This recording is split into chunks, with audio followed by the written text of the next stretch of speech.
Sebelumnya, Assalamualaikum warahmatullahi wabarakatuh.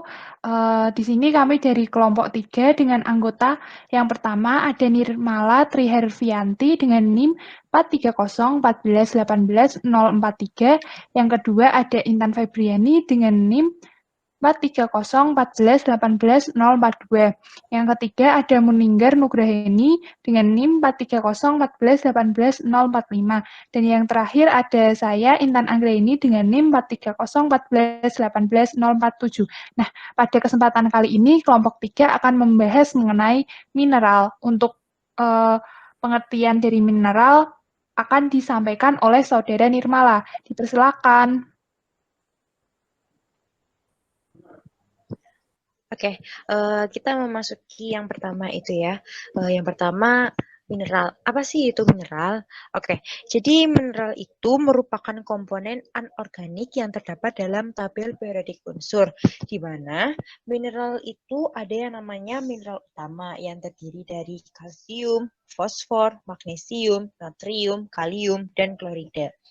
Dan sumber mineral itu sendiri dapat kita temui pada susu, telur, biji-bijian, buah-buahan, dan air minum. Next. Oke, bisa kita lihat di situ ada tabel periodik unsur, dan bisa kita lihat pada tabel periodik unsur tersebut itu ada yang diberi warna abu-abu, di mana yang diberi warna abu-abu tersebut adalah 25 unsur penting bagi tubuh. Nah, 25 unsur yang dianggap penting bagi tubuh itu dapat kita peroleh dengan kita mengkonsumsi makanan-makanan yang bernutrisi. Nah, kalau misalnya kita amati pada 25 unsur penting bagi tubuh tersebut, sebelumnya kan tadi saya sudah menjelaskan bahwa mineral itu adalah komponen anorganik yang ada pada tabel periodik. Namun, kalau kita amati pada tabel periodik tersebut, itu ada 4 unsur yang masuk ke dalam komponen organik, yaitu karbon, hidrogen, oksigen, dan nitrogen, di mana keempat dari unsur tersebut itu masuk ke dalam komponen organik, maksud saya, di mana keempat unsur tersebut meskipun masuk ke dalam komponen organik, namun keempat unsur tersebut juga dibutuhkan bagi tubuh kita, seperti itu. Next. Oke, selanjutnya ada kelarutan mineral dalam air. Nah, mineral memiliki sifat daya larut dalam air, khususnya ada pada unsur golongan 1A dan 7A, yaitu ada natrium, kalium, klorida, dan fluor. Karena unsur-unsur tersebut memiliki ion-ion bebas yang larut dengan air dan memiliki afinitas yang rendah. Nah, selanjutnya unsur-unsur yang kompleks dan terikat yang bervariasi dalam garam organik. Contohnya itu ada besi klorida larut dalam air, namun besi hidroksida mengendap. Sedangkan pada besi terikat dengan sitrat akan lebih mudah larut, seperti itu. Next. Selanjutnya itu ada mineral dengan konsep asam basa. Itu yang pertama ada teori asam basa Bronsted. Ya, di situ bisa kita lihat ada contoh dari asam fosfor atau phosphoric acid. Bisa kita lihat yang pertama ada H3PO4 menjadi H2PO4- plus H+. Kemudian ada H2PO4- menjadi HPO4 2- plus H+. Kemudian ada HPO4 2- menjadi PO4 3- plus H+, di mana bentuk-bentuk tersebut mempengaruhi kemampuan asam fosfor sebagai asidulan atau pemberi rasa asam dan perisa pada minuman yang berkarbonasi. Nah, pada kondisi keasaman tertentu, bentuk mineral itu akan berbeda dan mempengaruhi fungsi mineral sebagai bahan tambahan pangan, sehingga akan ada perubahan pH yang mempengaruhi fungsi serta stabilitas mineral dalam pangan itu sendiri. Oke, yang kedua selanjutnya ada yang namanya teori asam basa Lewis, di mana konsep Asam basa Lewis dalam makanan terjadi karena kation logam adalah asam Lewis dan terikat pada basa Lewis seperti itu.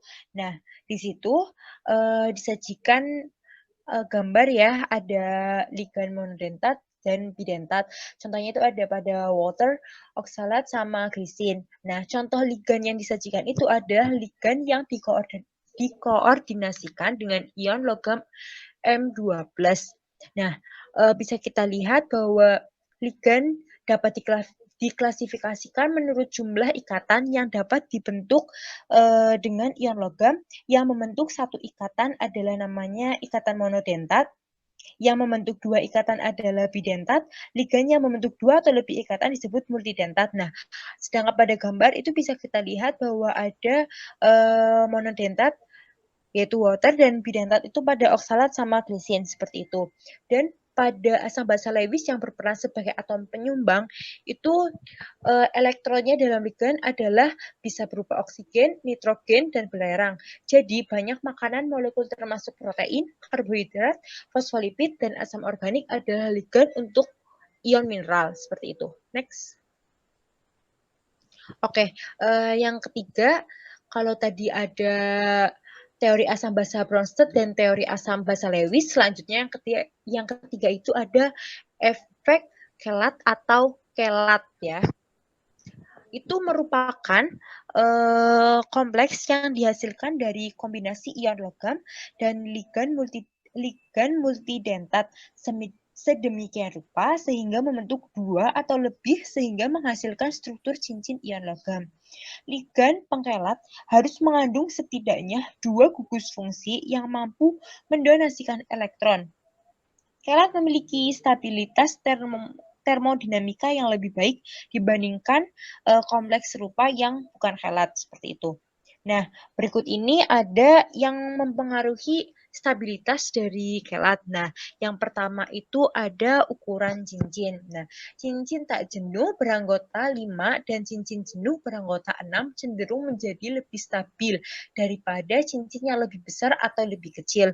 Nah, yang kedua itu ada jumlah cincin, di mana semakin banyak jumlah cincin di kelat, semakin besar stabilitasnya.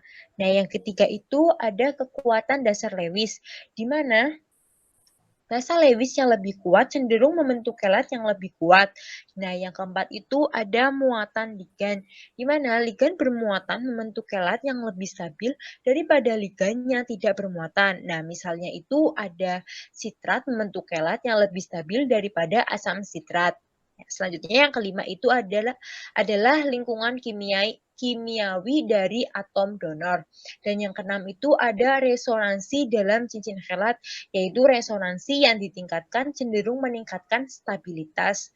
Dan yang ketujuh ada halangan sterik, yaitu ligan besar cenderung membentuk kelat yang kurang stabil seperti itu. Nah, selanjutnya akan dijelaskan oleh saudari Intan Febriani. Kepadanya silakan. Selanjutnya yaitu tentang elemen penting dalam mineral. Dalam seharinya, manusia membutuhkan beberapa mikrogram sampai sekitar 1 gram per hari mineral. Jika asupannya terlalu rendah, maka akan mengganggu perkembangan tubuh. Sedangkan apabila asupan mineralnya terlalu tinggi, dapat mengakibatkan toksisitas. Berbagai macam asupan mineral yang aman dan memadai itu dimungkinkan karena organisme memiliki mekanisme homeostatik untuk menangani paparan rendah tingginya nutrisi. Homeostasis itu merupakan proses di mana organisme mempertahankan tingkat jaringan nutrisi dalam kisaran sempit dan juga konstan. Dalam organisme yang lebih tinggi, homeostasis merupakan serangkaian proses kompleks yang melibatkan pengaturan penyerapan, ekskresi, metabolisme, dan juga penyimpanan nutrisi. Asupan mineral yang rendah itu biasanya terjadi pada populasi masyarakat miskin atau masyarakat yang tinggal di daerah terbelakang.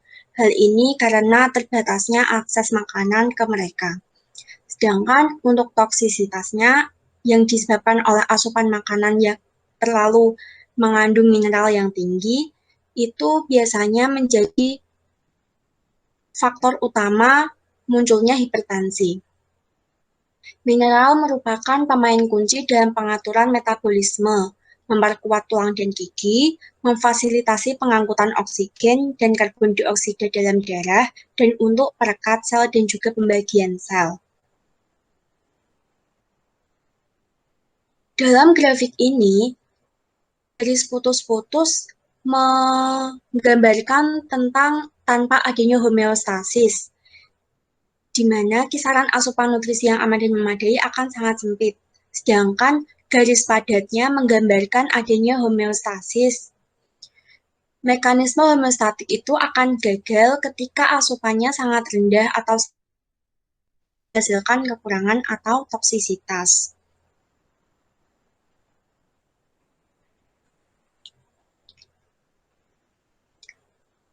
Aspek nutrisi dan toksisitas dalam mineral. Yang pertama ada kalsium. Fungsinya untuk memperkuat tulang dan gigi, pembekuan darah, sekresi hormon, dan juga transmisi saraf. Kekurangan kalsium dapat menyebabkan meningkatkan resiko osteoporosis, hipertensi, dan kanker. Kelebihannya menyebabkan penyakit batu ginjal dan milk alkali syndrome. Sumber kalsium itu bisa kita peroleh dari susu, yogurt, keju, tahu, kangkung, brokoli, dan tulang ikan. Fosfor, fungsinya memperkuat tulang, sintesis DNA dan RNA, sintesis fosfolipid, metabolisme energi, dan juga sebagai sinyal sel. Kekurangan fosfor membuat tulang keropos. Kelebihannya dapat mengganggu pembentukan tulang, batu ginjal, penurunan penyerapan Ca dan Fe, dan kekurangan zat besi dan seng. Sumbernya, fosfor itu hampir ada dalam semua makanan, yaitu makanan berprotein tinggi seperti daging, susu, produk sereal, dan minuman kola sebagai H3PO4 merupakan sumber fosfor yang sangat kaya. Magnesium fungsinya yaitu sebagai kofaktor untuk beberapa enzim. Kekurangan magnesium dapat menyebabkan hipomagnesemia yang biasanya terjadi pada pasien pasca operasi jantung. Kelebihan magnesium itu jarang terjadi kecuali pada orang yang mengkonsumsi suplemen Mg secara berlebih, di mana menyebabkan tekanan usus, diare, kram, dan juga mual. Sumbernya dari sayuran berdaun hijau, susu, dan biji-bijian utuh. Seng berfungsi sebagai kofaktor dalam metaloenzim regulasi ekspresi gen. Kekurangannya menyebabkan keterbelakangan pertumbuhan, gangguan penyembuhan luka, pemakaian seksual tertunda, gangguan respon kekebalan tubuh, dan diare. Kelebihannya dapat menghambat penyerapan Cu dan Fe serta adanya gangguan respon kekebalan tubuh. Sumbernya daging merah, kerang, sereal, dan fortified foods. Sodium berfungsi sebagai kation dominan dalam cairan ekstraseluler, mengontrol volume cairan ekstraseluler dan tekanan darah, serta diperlukan untuk mengangkut banyak nutrisi ke dalam dan juga keluar sel. Kekurangan sodium menyebabkan kram otot. Kelebihannya, asupan sodium yang tinggi secara kronis dapat menyebabkan hipertensi pada orang yang sensitif terhadap garam. Sumbernya, sebagian besar makanan alami itu mengandung sodium yang rendah, sedangkan sodium yang tinggi itu biasanya ada di makanan olahan.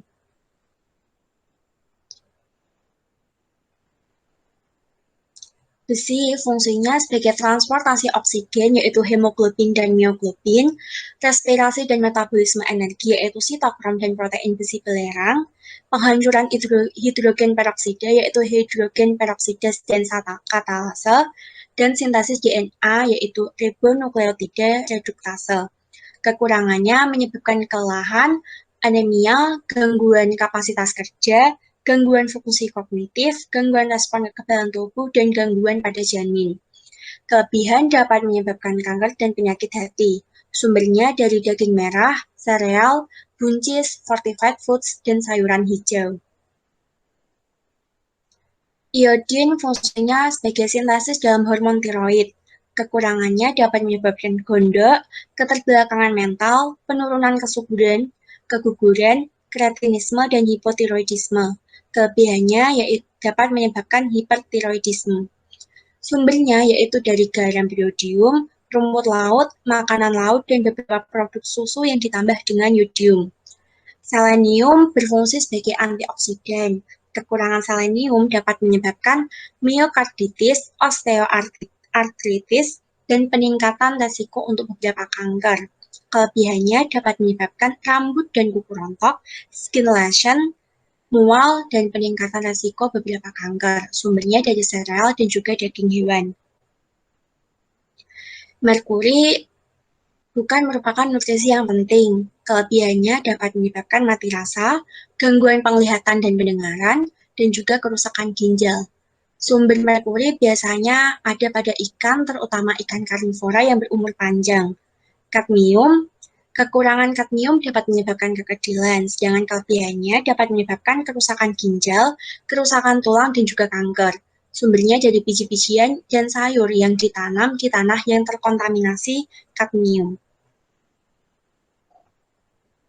Pada tahun 1997, didirikan sebuah komite tentang evaluasi ilmiah asupan referensi diet atau DRI, Dewan Makanan dan Nutrisi Institut Kedokteran tentang asupan nutrisi makanan yang sesuai untuk orang sehat di Amerika Serikat dan Kanada.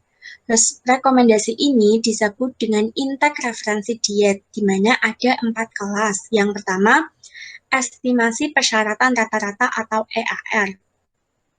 EAR merupakan tingkat asupan nutrisi yang memenuhi persyaratan 50% individu pada usia dan kelompok gender tertentu. Yang kedua yaitu tunjangan diet yang direkomendasikan atau RDA. RDA merupakan tingkat asupan nutrisi yang cukup untuk memenuhi persyaratan hampir semua orang sehat dalam usia dan kelompok gender tertentu. Yang ketiga, asupan yang memadai atau AI. AI digunakan ketika bukti ilmiah yang tersedia itu tidak cukup untuk menetapkan RDA. Hal ini didasarkan pada perkiraan asupan rata-rata aktual nutrisi oleh orang sehat. Yang keempat yaitu tingkat asupan atas atau UL. UL merupakan tingkat asupan nutrisi di bawah yang efek kesehatan buruknya tidak mungkin terjadi. Hal ini menyiratkan bahwa asupan di atas UL itu dapat menimbulkan risiko toksisitas. Dari grafik itu, sumbu vertikal kiri menggambarkan tentang resiko kekurangan, sedangkan vertikal kanan menggambarkan tentang resiko kelebihan intake nutrisi yang diberikan untuk kategori DRI, yaitu EAR, RDA, AI, dan juga UL. Ketika asupannya meningkat, maka resiko kekurangan akan menurun dan mendekati 0. Sedangkan ketika asupannya meningkat di luar yang aman dan memadai, maka resiko toksisitasnya akan naik. Selanjutnya yaitu ada bioavailabilitas mineral. Bioavailabilitas merupakan proporsi nutrisi yang masuk dan keluar yang digunakan dalam pemanfaatan proses metabolisme atau untuk pengendapan di kompartemen penyimpanan dalam tubuh. Dalam kasus nutrisi mineral, bioavailabilitas ditentukan terutama oleh efisiensi penyerapan dari lumen usus ke dalam darah. Tapi dalam beberapa kasus, nutrisi yang diserap itu mungkin dalam bentuk yang tidak dapat digunakan. Contohnya, zat besi terikat begitu erat dalam beberapa kelat, sehingga apabila kelat besi diserap, maka zat besi tidak akan melepaskan ke sel untuk dimasukkan ke dalam protein besi. Tapi kelat yang utuh akan diekskresikan ke dalam urin. Bioavailabilitas nutrisi mineral jumlahnya bervariasi, yaitu kurang dari 1% untuk beberapa zat besi dan lebih dari 90% untuk natrium dan juga kalium.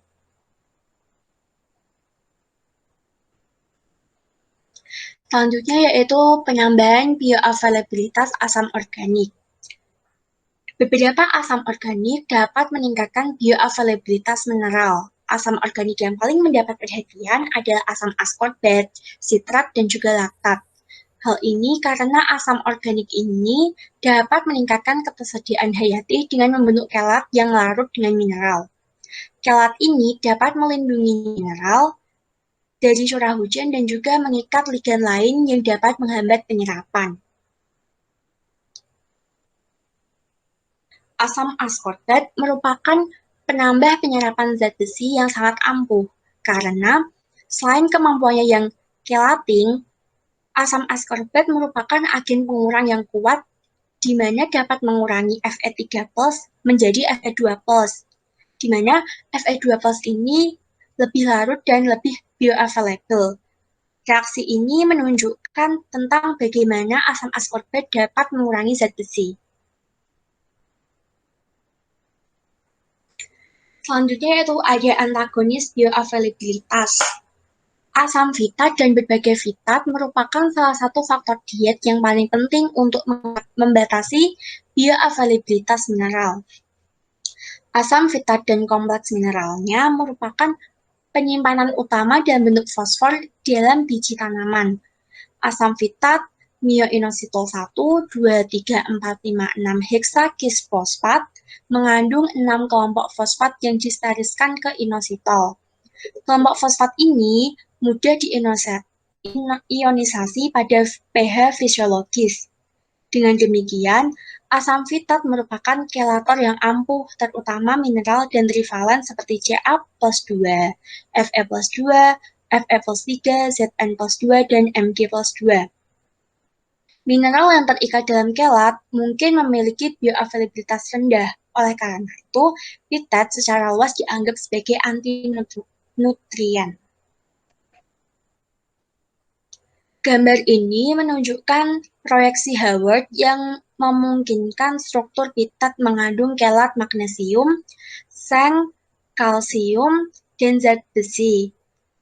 Ca, Mg, dan Zn yang berbeda dan Fed atau trivalen. Vitat dapat mengkatalisis kelompok fosfat dan menghasilkan campuran inositol, fosfat inositol, fosfat anorganik, dan juga logam. Sedangkan beberapa di antaranya akan tetap terikat pada asam vitat yang teralisis sebagian.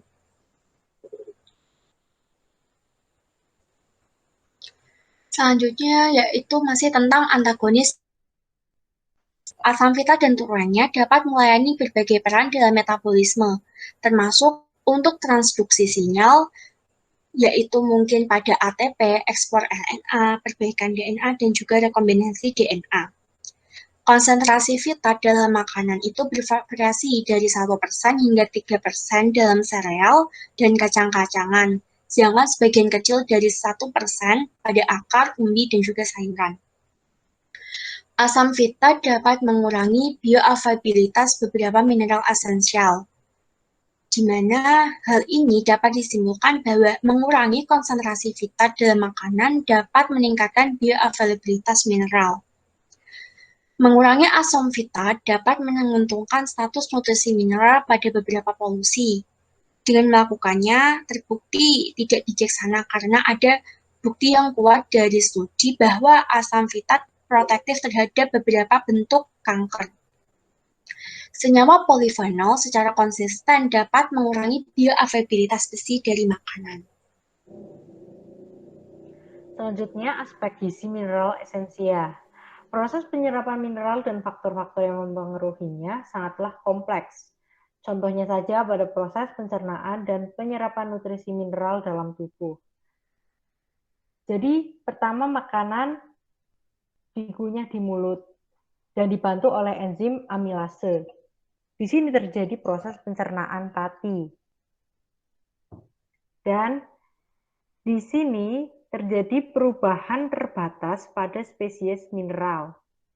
Kemudian dari mulut masuk ke lambung, di mana pH secara bertahap diturunkan menjadi sekitar 2 oleh asam lambung. Dan terjadi perubahan dramatis pada spesies mineral. Stabilitas kompleks diubah oleh pH yang berubah dengan denaturasi protein dan hidrolisis. Mineral dapat dilepaskan ke dalam larutan dan dapat membentuk kembali kompleks dengan ligan yang berbeda. Dari lambung kemudian diproses di proksimal usus kecil. Di sini terjadi sekresi pankreas yang mengandung natrium bikarbonat dan enzim pencernaan, menaikkan pH dan melanjutkan proses pencernaan protein, lipid, dan pati. Seiring proses destruksi, terbentuk lebih banyak ligan baru dan ligan yang ada. Dan ligan yang ada itu diubah dengan cara memengaruhi afinitasnya terhadap ion logam. Setelah diproksimal, diproses lagi di lumen usus kecil. Di sini terjadi perombakan spesies mineral lebih lanjut dan akan menghasilkan campuran kompleks spesies yang larut dan tidak larut. Spesies terlarut termasuk ion-ion mineral tidak terikat, dapat berdifusi ke permukaan batas sikat ke epitel usus di mana mereka dapat diambil oleh enterosit atau lewat di antara sel atau disebut dengan jalur paraseluler. Aspek gizi mineral esensia yang mineral individual. Yang pertama ada kalsium. Kalsium ini paling banyak dalam tubuh, sekitar 2% dari berat badan orang dewasa. 99% pada jaringan keras, tulang, dan gigi. Fungsinya mengatur fungsi sel, mengatur kerja hormon dan faktor pertumbuhan, pembentukan tulang dan gigi, mengatur pembekuan darah, katalisator reaksi, dan kontraksi otot. Yang kedua, fosfor. Fosfor ini ditemukan dalam tubuh sekitar 1% dari berat badan orang dewasa, bagian dari DNA dan RNA, dan sebagai fosfolipid, fosfor merupakan komponen struktur dinding sel. Berfungsi untuk klasifikasi tulang dan gigi, mengatur pengalihan energi, perubahan ATP dan ADP, kemudian absorpsi dan transportasi zat gizi. Dan terakhir untuk mengatur keseimbangan asam dan basa. Natrium, kalium, dan klorida. Natrium dan kalium diklasifikasikan sebagai logam alkali, kelompok 1A dari tabel periodik. Mereka dengan mudah melepaskan satu elektron valensi untuk membentuk kation monovalen. Mereka ada secara alami hanya sebagai garam. Natrium, kalium, dan klorida adalah nutrisi penting, tetapi kekurangan jarang terjadi karena asupannya hampir selalu lebih dari yang dibutuhkan. Fungsi penting natrium dan klorida dalam tubuh adalah untuk mengatur volume cairan ekstraseluler, faktor kunci yang memengaruhi tekanan darah. Sedangkan kalium berfungsi menjaga polarisasi membran yang akan memengaruhi transmisi saraf, kontraksi otot, dan tonus pembuluh darah. Selanjutnya, besi. Besi ini mikromineral yang paling banyak dalam tubuh manusia dan hewan. Besi tersimpan dalam sel darah merah sebagai heme. Pada manusia normal, 20-25 mg besi per hari berasal dari hair molis dan sekitar 1 mg dari makanan. Pada saluran pencernaan, besi mengalami reduksi dari Fe3+ menjadi Fero atau Fe2+ yang dibantu oleh vitamin C sehingga lebih mudah diserap. Penyerapan besi sekitar 0,5-2,0 mg per hari. Sumbernya bisa dari daging, hati, ikan, dan sayuran. Kemudian ada seng, berfungsi sebagai ini yang pertama bagian dari 200 enzim, banyak sekali. Kemudian sintesis KH, protein, lipida, dan asam nukleat. Memelihara keseimbangan asam dan basa dengan cara mengangkut CO2 dan mengeluarkan dari paru-paru.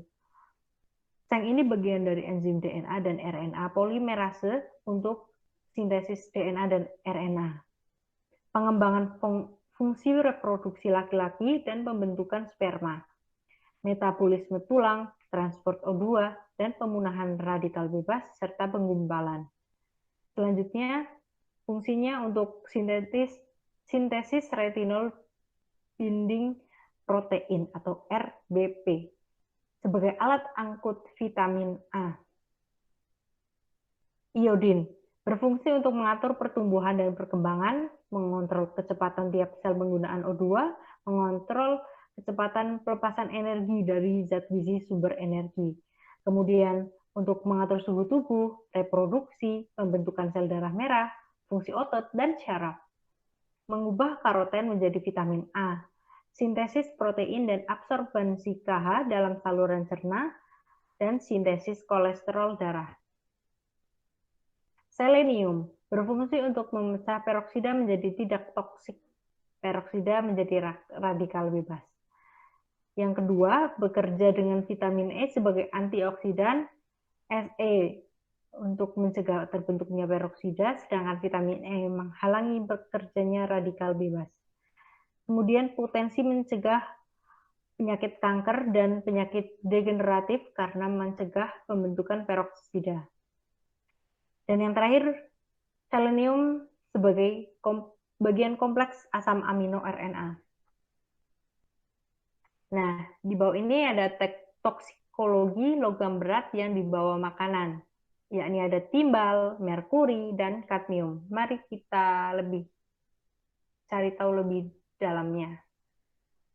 Yang pertama ada timbal. Timbal atau Pb adalah logam yang mudah dibentuk dan tahan korosi. Biasanya timbal digunakan untuk pipa air dari 1980 sampai sekarang. Kemudian timbal juga dapat digunakan sebagai aditif bensin dalam solder digunakan dalam pipa ledeng dan kaleng makanan dan dalam cat. Timbal adalah racun syaraf yang dapat menyebabkan kerusakan kesehatan yang serius dan tidak dapat diperbaiki. Gejalanya itu sebagai masalah belajar dan perilaku, anemia, kerusakan ginjal, neuropati perifer, gagal ginjal, asam urat, hipertensi, kejang, koma, dan bahkan kematian. Merkuri. Merkuri atau Hg adalah salah satu elemen paling beracun. Merkuri muncul secara alami di kerak bumi dan dapat masuk ke tanah, air, atau atmosfer melalui erosi, letusan gunung berapi, aliran limbah dari proses industri, fungsida pertanian, pembakaran bahan bakar fosil, dan limbah padat, dan aktivitas antropogenik lainnya. Penggunaan merkuri itu dapat sebagai amalgam gigi, fungisida pertanian, obat antibakteri, termometer, manometer, saklar listrik, dan masih banyak produk lainnya yang belum disebutkan. Dan baru belakangan ini toksisitasnya diakui secara luas. Dan yang terakhir ada kadmium. Kadmium memiliki 3 bilangan oksidasi yaitu 0, +1, dan +2. Memiliki 3 bentuk kimiawi, yakni cairan yang biasa dikenal sebagai raksa, garam anorganik merkuri, dan merkuri organik termasuk senyawa fenil dan alkil merkuri. Merkuri berbahaya, ini ada yang pertama, merkuri unsur yang diserap dengan buruk di saluran pencernaan dan mudah diekskresikan dalam tinja, sehingga efek toksik dari konsumsi oral jarang terjadi, kecuali dalam kasus paparan kronis atau tingkat tinggi. Yang kedua, dalam menghirup uap merkuri bisa menjadi racun. Kemudian garam merkuri dan senyawa merkuri organik. Sebaliknya, sangat beracun pada tingkat paparan yang rendah.